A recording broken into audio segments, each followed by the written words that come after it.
Mbacke Balla ñi ngi lay ziar di ñëw di yeeslu di feddali sa kóllëre at àdduna parce que nag àdduna kat suñ koy wax tey fii ci jamono ji ñu toll mooy sa maama tax parce que lim fi def at fi mu toll ba tax li yëngal jamono muy diggante Russie at fële ñuy wax que ni bëgg kaa teggi sax ci biir bokk ci biir Russie parce que ñun duñ ko nangoo def ñun nekk der bu ñuul nekk benn nit bu ñuul bu nekk ci seen biir nekk benn africain nekk sénégalais waaye nag nekk sa njaboot yàlla def ñun sa njaboot lañ loolu lépp seen sa barke la sa barke la ba tax na fii ñuy wax muy livre bii ñu yor man rek maa fi nekk ci àdduna bi ba mu daj nit ku ñuul man maa fa nekk maa nekk noonu loolu nag tey lépp dañuy jàpp que ni sëñ bi li mu def ci àdduna bi def ko ci Afrique def ko at nit ku weex moo indi lii moo tax ñun Sénégal fu ñu dem rek sëñ Touba moo ñu fay téye loolu moo tax fu ñu dem tamit kenn duñu fa jiitu loolu moo waral tey président Macky Sall mooy premier président africain di benn président nit ku ñuul koo xam ne Russie yi bind nañ ko ci seen journal bi nag duñ fi bind ku nekk bañ ko waxee am na benn njiitu réew ci Afrique bu ma woo ba ma ñëw mu ne ma dama lay jox nationalité ba pare jox la téeméeri million nga bind ma fii nga fexe ba ñu bind ma fii waaye Macky Sall mii sax ci sensu Serigne Touba la amee ñu bind ko fii kon boog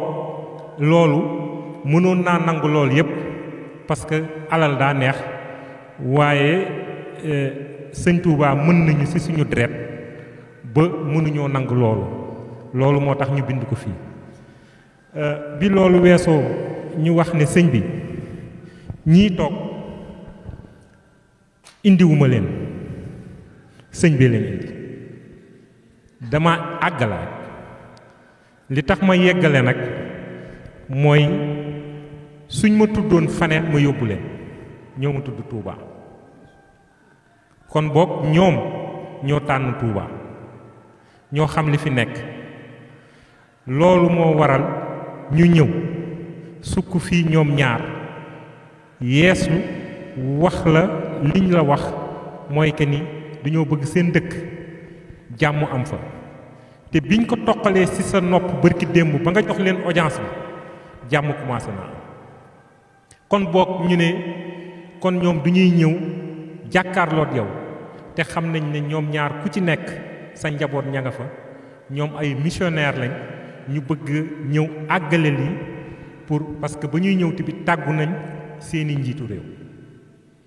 donc ku ci nekk tey dafa am loo représenté ci réew moom parce que ñoom ku ci nekk yaa nekk fii ci Afrique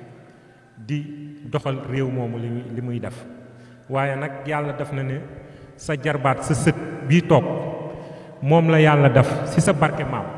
ci liggéeyu sëñ Touba si fi sëñ Touba toll at la mu def at tubaab yi te xamoon ne bis dina ñëw ñun ñu jiite leen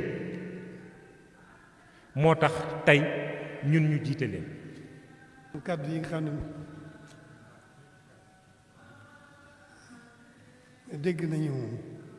dégg nañu kàddu yi sëñ Abdoulaye Sow wax ci li leen tax a jóg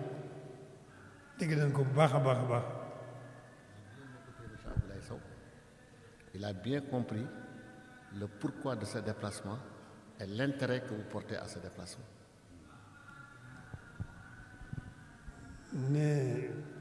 li leen tax a jóg yëg nañ ko ci suñu xol bu baax a baax ndax fekk ngeen ci nu doon ci xalaat ci na réaliser loolu na fa jàmm di amee. Il avait bien compris les enjeux de cette situation au niveau de vos pays respectifs. Il l'avait bien compris et il n'a jamais cessé de se préoccuper de cette situation et de réfléchir pour voir quelles sont les voies et moyens pour que la paix se réinstalle au niveau de cette région.